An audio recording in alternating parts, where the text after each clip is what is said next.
Okay, I'm back again. This is Kyle from Midnight Paranormal Files, and today we are going to be talking about a captain who got lost in Lake Michigan, or just disappeared or vanished, whatever word you call it.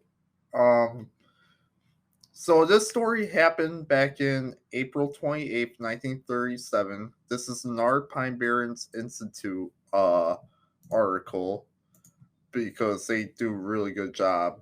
I would highly recommend checking out some of their stories because some of them are very bizarre.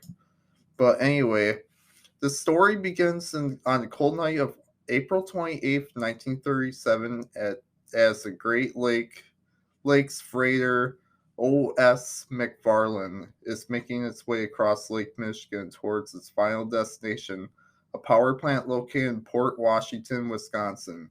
A blood red moon hangs high above the ship, which is transporting over 9,800 tons of coal from its starting point in Erie, Pennsylvania.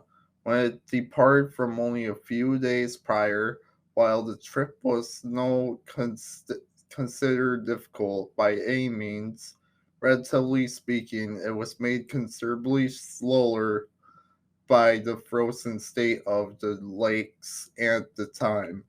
Thankfully, though, proved to be in good hands as she was captained by the well-respected George R. Donner. Donner, who was no stranger to frozen Great Lakes, had been sailing officially for decades, but it had been on the water ever longer in some capacity. Some have since he was born in 1879. Employed by the Valley Camp Steamship Company for over 10 years, working as a skipper and mate on their various ships, Donner would transfer employment when he previously with his previous employer was purchased by the Columbian Transportation Company, which was owned by the Ogilvy Norton Corporation in 1935. In 1937, after not making a single voyage in 2 years, the CTC would grant him the rank of captain, and he was given full command over the O.S. McFarland. His first official voyage of the season under that of the CTC would begin on April 25th, and his task was to transport coal from Pennsylvania to Wisconsin. He was 57 years old. It's kind of funny that they said April 25th. That's like a day right before my birthday. Anyway, at 10:20 p.m. with the Stratus of Mark Neck successfully navigated through and with manageable ice flows all around them. Captain Donner ordered the speed of the ship lowered for the safety and proceeded to step away from his post. The understandable stress which he had been under for the past few hours while navigating the larger freighter through the nearly frozen straits had started to take its toll, and the respectable captain grew tired, informing his first and second mate that he would be retiring to his cabin for a well-deserved rest. He instructed them to walk him up when they had passed Sheboygan and started their approach into Port Washington. Being familiar with the lake and the speed in which they were traveling, he estimated this would take roughly 3 hours. Confident that his men could handle the task of controlling the ship in its absence, Captain Donner made his way towards his cabin, which was located at the back of the pilot house and down a companionway. Once inside, he shut the sturdy wood door behind him and his men and instantly took command. 3 hours later, at 1:20 a.m., now April 29th, and Captain Donner's birthday, the ship began its approach into Port Washington. Following the captain's orders, the second mate approached the cabin to alert Donner that he was needed in the pilot house to prepare for docking. Pers- prod, I can't say that. The man proceeded to knock on the door, but strangely there was no answer. Calling for the captain once again, the second mate began knocking on the door, which just as he had done just moments ago. But still there was no answer. Concerned that the captain could not hear him for some reason, the second mate made the decision to enter the room, but when he attempted to turn the handle, it would not move. The door it appeared was locked from inside.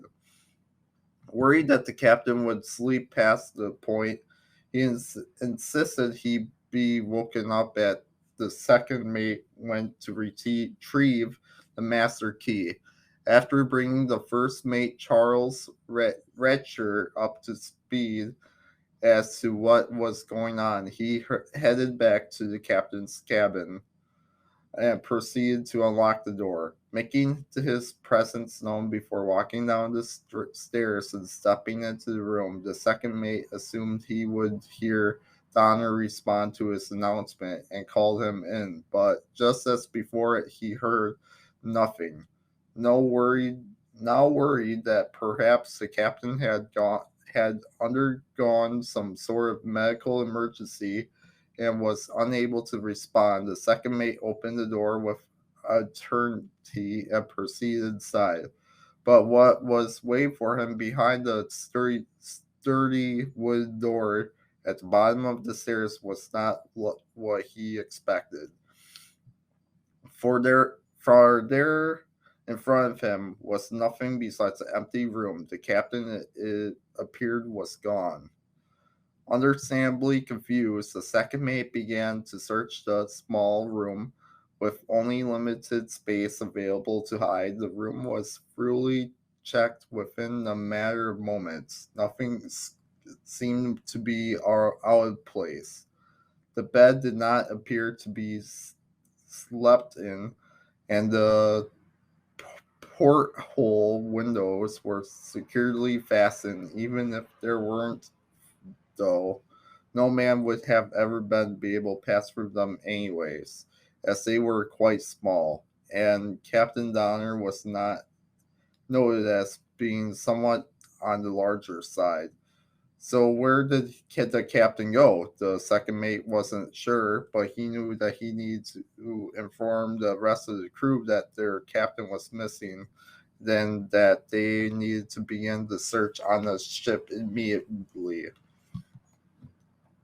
Thinking that the captain may have left the room just a few minutes before the second mate had arrived, possibly due to hunger, the crewmen headed for the gallery to investigate.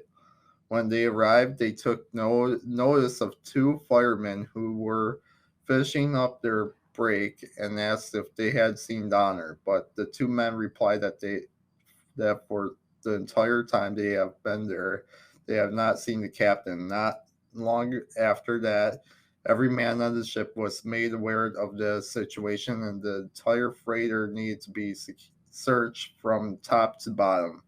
Every room was to be entered, every door unlocked, every crate and container checked. No stone was to be left unturned, and the captain was to be found before they arrived in Port Washington. Unfortunately, though, the search of proved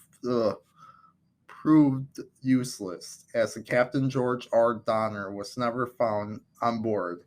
When the OS McFarland docked in Wisconsin, the crewmen contacted the proper authorities uh, to let them know that their captain was missing under the mysterious concerts. Oh my God, I cannot speak today.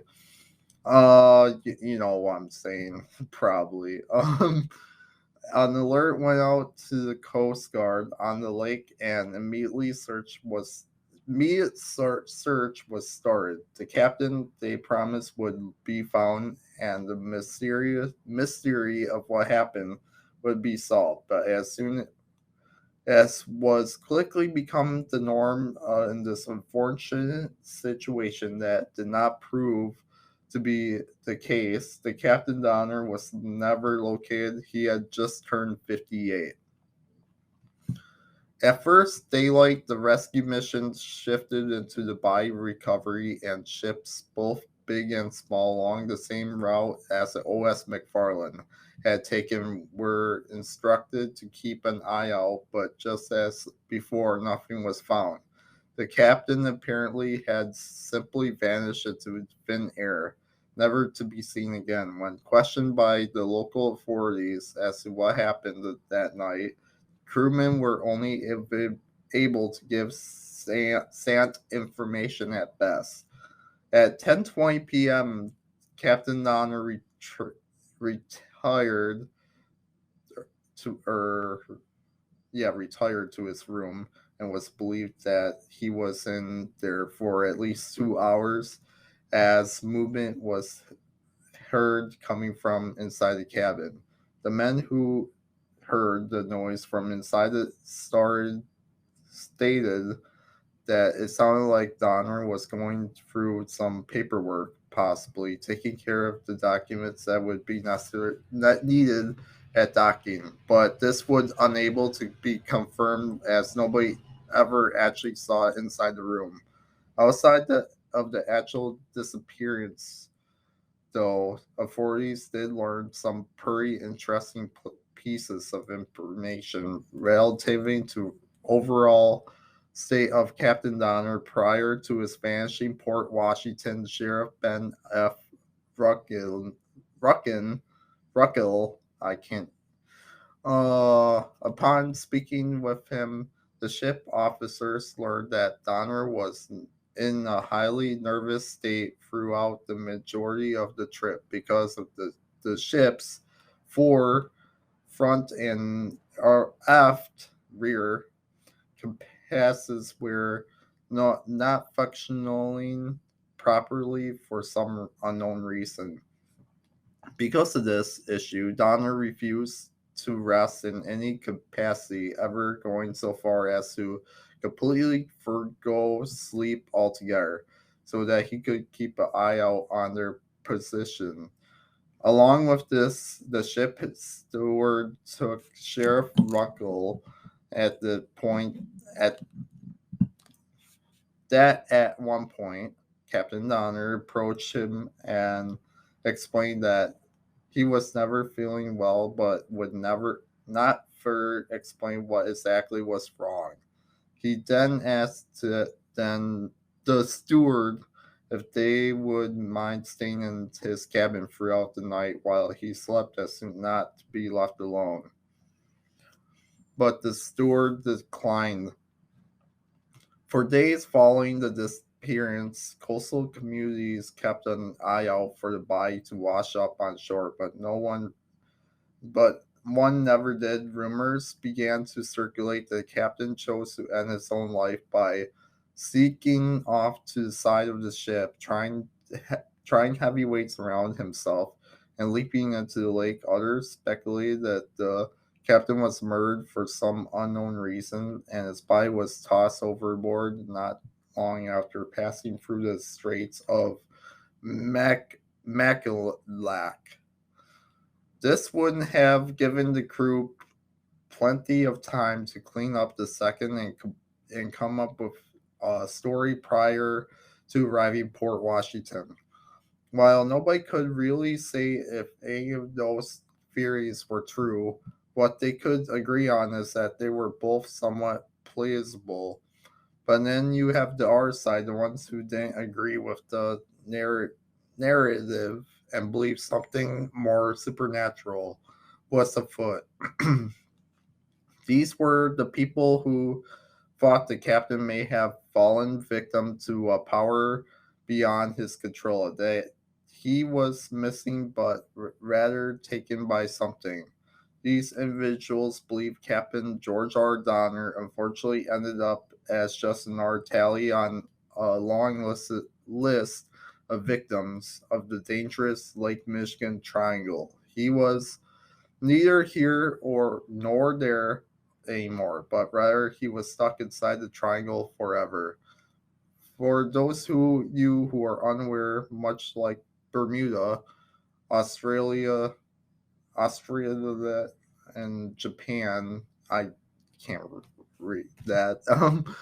Lake Michigan is also another place where they have these triangles where people go missing. There's a bunch of like ships that crashed and stuff like that. Um, yeah, it's called the Aquatic Triangle, I think. Um, it's the points of Manitowoc, Wisconsin, Ludington, Michigan, and Benton Harbor, Michigan. The Lake Michigan Triangles, yeah, that's what it's called, Lake Michigan Triangle. I don't know what I'm saying. It's said to be responsible for causing disasters both on the water and in air, with some ever claiming the triangle could be held responsible for the wreck of Lee Griffin all the way back in 1679. But as with every claim of validity for something supernatural, there is a grounded explanation available to attempt to explain it. And in order to explain this mysterious event, we must look at its original source and understand exactly what is being said. Um, so I don't know what happened to this captain or whatever. Obviously he like vanished in thin air. It seemed like what they were saying. They never really found this captain at all. And it might be the Michigan Triangle. I'm not saying it is or not. One thing for sure, though, is that this is just a weird missing uh, person story that he just vanished. Nobody could trace what happened to him or anything like that. Um, what my theory would be about this is I honestly don't know what my theory would be about this. I he maybe he wasn't ever alive and this he's been dead and he was a ghost or something that these guys just called captain, but real in reality it wasn't captain. But that's way too far fetched. But it would be really cool if that was like the case, but I know it's not. So the other theory I could come up with is probably oh, something might took him, something supernatural, or somebody murdered him and threw him off the boat, and his body was never ever seen again after that. But that's only three things I could think of. I know it's just a strange story, and I wanted to share it. Um, and yeah, I'm gonna end this podcast. I hope you guys like this episode of this podcast. Leave a rating, review, and all that. And I'll talk to you guys in the next episode.